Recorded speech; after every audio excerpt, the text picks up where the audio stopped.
Network Entertainment.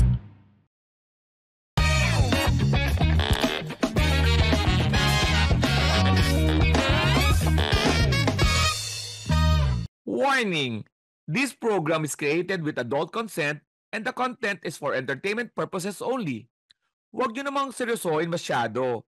Pero kung ayaw nyo ang ilan sa mga topics, okay lang. Please feel free to skip the episode. Baka sabihin nyo, pinilit ko kayo eh. Joke lang. Salamat! Malain nyo, ginanahan kami ni Israel. Ginanahan kami ni Israel dahil kay Ed Sheeran sa nakaraang usapang kantahan.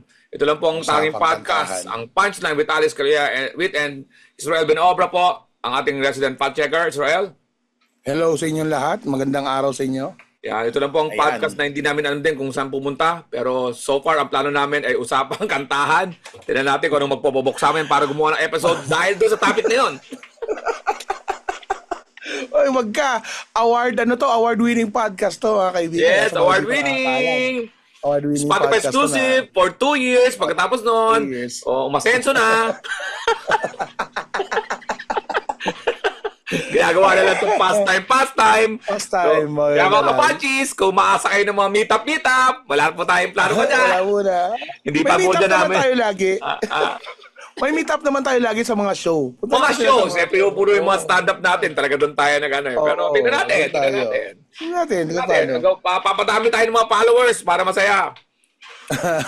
Mag-guest tayo. Kukulab tayo para masaya din. Masaya to. Collab tayo yung mga collab natin, mga... Sinong dream collab mo ngayon, Lex? Dream collab mo ngayon na local or i-guess man lang, na local sa podcast. Yung mag-asawang dalawa, yung nagsasakitan, gusto ko yun. Yung napapanood mo sa yung laging pag tinawag sinasabi anak niya na, Tay, ayoko sabi ng teacher ko, dahil sabi ko, yung pogi-pogi niyo daw, tapos bilang, okay yun, yung mag-asawa yun, okay yun. Nag-guess ko. Of course, si Jobert, si Malupito, nag-uusap na sila. Pero ito, yung dalawa na yun. Gustong-gusto ko yun. Natatawa talaga ako doon dahil natural yung acting nila. Dinadamay pa kanila yung dalawang anak nila. Kasi nagbibigay ng salamin. Yun, abangan yun. Alam ko napapakinggan yun. Pero, ikaw, Israel, sinong kakakolab mo? Pag ako, international, gusto ko kakolab natin si Mr. Beast. Ay puta, andi dito raw ngayon si Tim Coco sorry October 13 andito si Conan O'Brien sa Pilipinas. Ay talaga? Ang dami nagpa-picture. Shoot. Oo, Tim Conan. Ngayong araw na to? October 13 to Huwag kayo mamaya magalap kayo kung saan ito pilalabas. Hindi ko alam. So siya namabas. Nag-visit dito sa BGC yata nung nakita ko. Kasama yan sa ano niya di ba? HBO na series niya. Hindi ko alam. Nasaan siya? Sana ma-timing natin. Pero malamang, hindi mo tayo nilalabas. Paano natin ma-timing? Unless nakapunta sa bahay natin. Oo nga Conan Visits yan Yun yung series siya sa HBO Max. Kung halimbawa, basta October 13 yung balita na to. Yan, okay? And anyway, dahil sa nagbago kaming kanta nung last time, Ed Sheeran, A Little More, marami nag-react. So, bago. Marami pang hindi nakakapakinig pala nun. Kung may mga gusto kayong kanta na gusto nyo interpret namin, padala nyo lang, mga kapanchis. Huwag kayong maghintay ng namin, get together, meet up. Walang ganun pa. Walang ganun.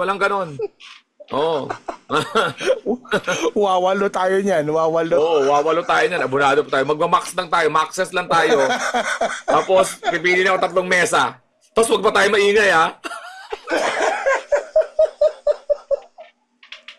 Nasa Max lang tayo. Anak ng wedding. Kasi sa Max, medyo fine dining naman yun. Fine dining! Para sa mga... Yun ang mga pangarap ko dati pag magde-date ako, pag nag-maxes ako, fine dining yan. Fine dining yan. Okay! Israel, ano bang napili mong kanta? Si Israel ang napili natin ng kanta, Isang 1987 song na isang napakasikat na singer nung panahon na to, noong 80s. Si Rick Astley. Pangalan mo na. Ito, ulaan ko. Never Gonna Give You Up. Hindi. Sikat yun. Pero ito yung sa mga sumikat din ng mga singles na. Together Forever. Hindi rin. Baga sa restaurant, pare, pina-order mo ako ng kare-kare. Ang order. Chicken ang number 1 doon. Chicken si Max, di ba? Tapos Pansit Canton. Pansit Canton, tama. Ang ginawa mo, Kare-kare. Talo tayo sa Mario Festa niya, pare. Talo Talo tayo sa Mario Fiesta. Pero panalo tong kantang to. Ang title niya, It Would Take a Strong, Strong Man. Ay, putya, okay yan. Heart starts aching, my hands keep shaking, and you know, it would take a strong, strong man to ever let you go. To ever let you go. My heart starts beating when... Ayun. Putya, matindi rin yung kanta na yan. Perfecto. Matindi yan. Ayun na, basahin natin. Excited ako dyan, pare. Perfecto. Excited ako dyan. Si Rick Astley, maganda yung mga lyrics dyan. Rick Go. Astley. Game. First stanza. My heart starts breaking when I think of making a plan to let you go. I keep thinking, maybe tomorrow, I'm gonna let you know. Di ba? But, May plapla nung may pag-break. hesitate. Bukas! Ano to? May utang yung lalagay mo sa tindahan mo? Walang utang ngayon, bukas meron. Pagdating mo kinabukasan, walang utang. Maybe tomorrow, I'm gonna let you know. Sabi ko kaya bukas, parang ganun yung nangyari. Ano ba? But when I think about leaving, I think about losing. The only love I ever knew. Yun lang, matindi. Every time I think of you. Yun yung- Naibabawan to, men. Naibabawan to. Na-woman on top to. Na-woman on top to. Nagilingan to. Nagilingan, Nasa mo na hindi ba niya yun? kinaya. Nasa mo na ba yung Israel?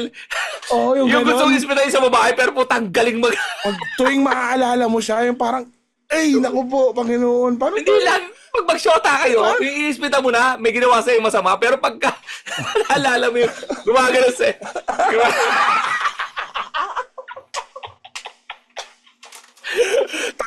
tanggal lahat ng galit. Natsupa ng maayos to. Natsupa ng maayos to. I'll think about it, maybe tomorrow I'll let you know. Yun yung Ulitin nangyari. ulit natin kung para maintindihan nila bakit natsupa tong lalaki na to na maayos. Sige. Umpisa, my heart starts breaking when I think of making a plan to let you go. Iniisip pa lang niya pare nasasaktan na siya. Iniisip. Tapos, Plano pa lang. I keep thinking maybe tomorrow I'm gonna let you know. bukas mo. But when, bukas, diba? But when Yeah. I think about leaving, I think about losing the only love I ever knew. Pucha. Every time I think of you. Pucha, naibabawan. Natsupa ng natsupa ng ulo tapos nakatingin sa kanya. Ay, ito ay. Nakapagtitiga ka na ba na sinusupa ka? Saya, di ba? Oo, di ba? Ito, Yung nakaganon. Ang ganon, naka...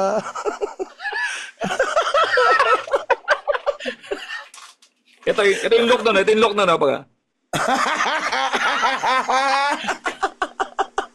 Gaya. Ang dami pa nakataratuhan dito sa Zoom. Putang ina.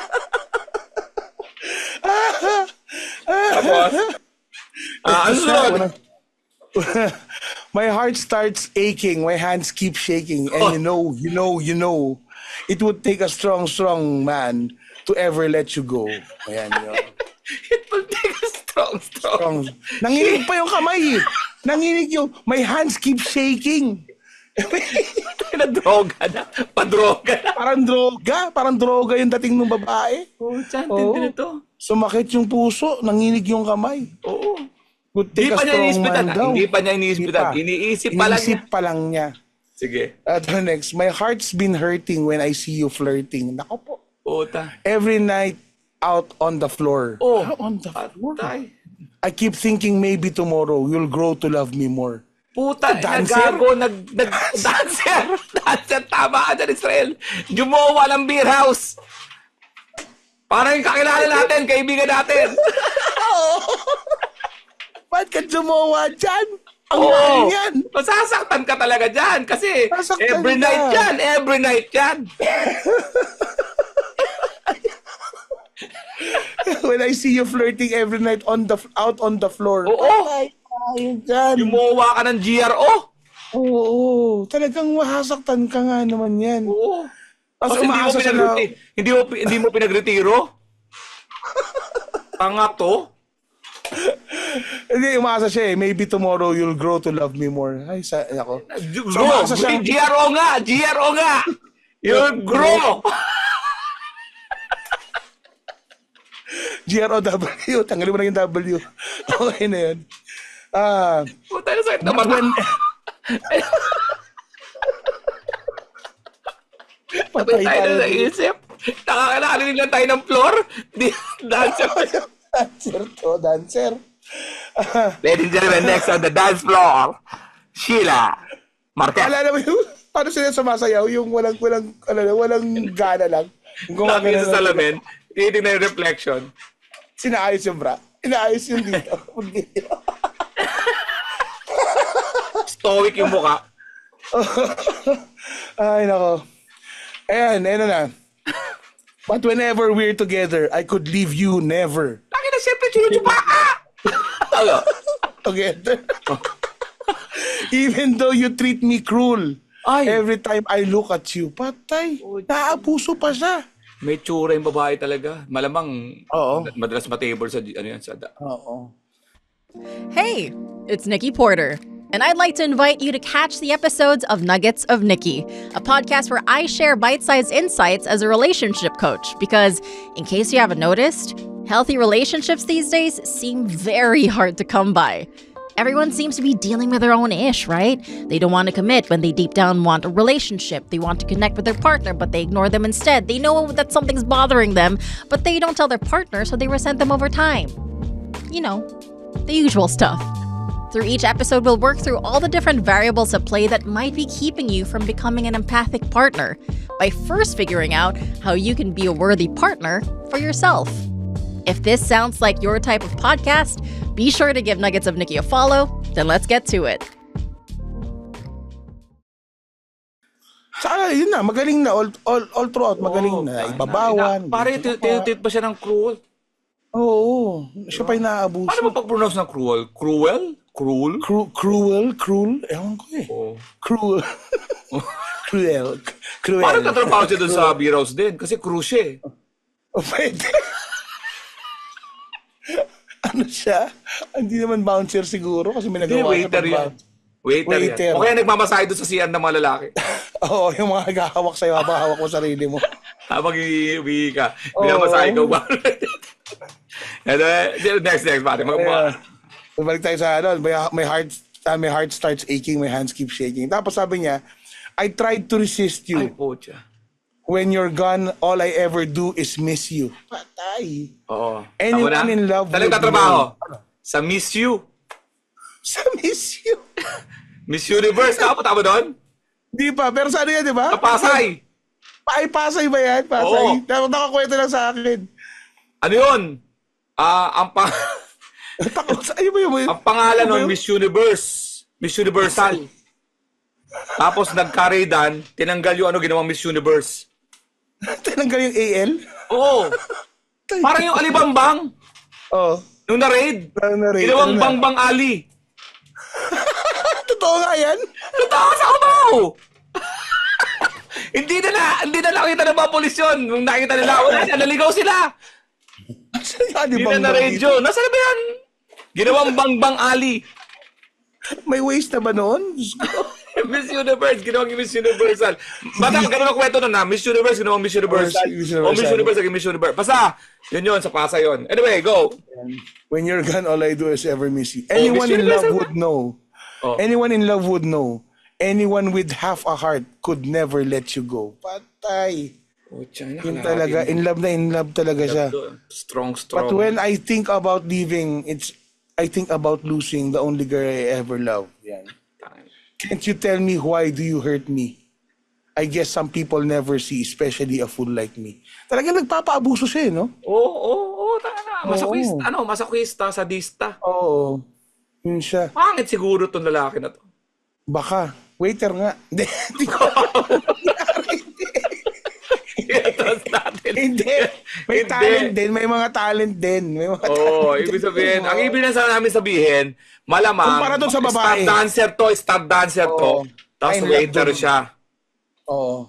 Yun. Na-inlove doon. Nakita niya yung gap nila niya sobrang laki. Si Israel po nagsalita ng waiter kasi nagre-restaurant tayo nga. Ikaw ba yun? Restaurant. Ba't may sabaw tong pansit ko? Ba't puti tong toyo? Dali. Ang ganda naman ng joke mo. Waiter, pangit. Ngayon pag may nag-react, Eh di guilty siya. Oo. Kung ako Diba? waiter Alam pare, naman. hindi ako magre-reklamo sa sinabi mo. Tatahimik ako. Oo. Kasi hindi, di ba? I'll let somebody else judge. Tama. Pagka ako nagsalita, sasabihin ko, pangit ako? Walang, Alangan. mahirap magreklamo. Oo. Punta ka kay Tulpo, sagutin ka ni Tulpo na, so, sir, Bakit if ka you mo nagreklamo? maamin kayong, hindi sir, para sa mga kaibigan ko lang na So, tinuturo mo nga na pangit yung mga kaibigan mong waiter. Hindi naman, sir. Hindi naman po. Hindi. Mapapahamak ka Hindi talaga. naman, sir, may problema na ako sa star dancer eh. It will take a strong man na nga papunta sa Tulpo eh. Ayun yung ano niya, ayun yung koda niya, no? Yung fade nung kanta. I'll never let you go. Paulit-ulit siya. I'll never let you go. di ba? I'll never let you I'll go. let you go. Yari tayo dyan. Talagang kinumbinsin niya yung sarili niya na ganun. Hindi niya pakakawalan, masakit iiwan niya. Pero sa relasyon na to, tingin mo, may pakialam talaga yung babae sa kanya? Wala. Parang wala di ba? Siya lang Wala. nasa utak niya yun di ba? Oo, Nagso-flirt, na siya. siya Parang, lang. lang, ginagamit lang siya. Oo. Oo. Ginagamit lang siya dito. Nakakaawa naman to. Yan, kanta ni Rick Astley yan, pare. It will take a strong man to ever let you go. Ang laking star ni Rick Astley noon no? Talaga grabe, no? Lahat ng radio stations nandun siya. Isa-isayin natin yung mga kanta niya, pero pagkaano mo tayo ng may ibang mga kanta pagkatapos ito. Nakatapos na naman po tayo ng isang episode, mga kaibigan. Para sa mga shows ng The Comedy Crew at Alex Calleja, punta lang po kayo sa website na alexcalleja.com at ang thecomedycrew.com. Parang Israel. FBNIG po at The Comedy Crew PH. And syempre, follow nyo na rin po yung aming FBNIG, ang Punchline with Alex Calleja and Israel Benabra. IG po, Punchline with Alex and Israel. Andyan lang po yan. Andyan lahat yung mga shows namin reels sa mga iba't ibang parte ng Metro Manila hanggang Bulacan at Pampanga. Abangan nyo lang po. And pag kaya may gusto kayong mga kantang ipapa-interpret sa amin, mga kapanchis, message lang. Kami bahala. Baka masama yan sa mga pinabasa namin. Maganda tong portion na to, segment to ha. Sa mga nagsasabi ko, parang yan parang dating doon. Diba? Dating doon nila Brad Pitt. Hindi, iba to. Hindi kami nagpapatawa. Kung ano talaga yung meaning namin. Pagka talagang seryoso maging context meaning talaga na. nung Pag hanapan namin context ng kanta. di ba? Yung context ng kanta talaga. Yung context ng kanta talaga. Kanta lang kami. Katuwaan lang to ha. Kasi may mga deeper meaning. Minsan man, wala talagang meaning. So yun. Talagyan natin ng meaning. Okay? Pero itong si Rick Astley, nagjowa ng GRO. Di ba? Kawawa siya. Yan, dito po sa Punchline with Alex Calleja and Israel Benabra. When they cross the line, give them a punchline, spread the laughter, not the virus. Mga kapanchis, we are happy to serve!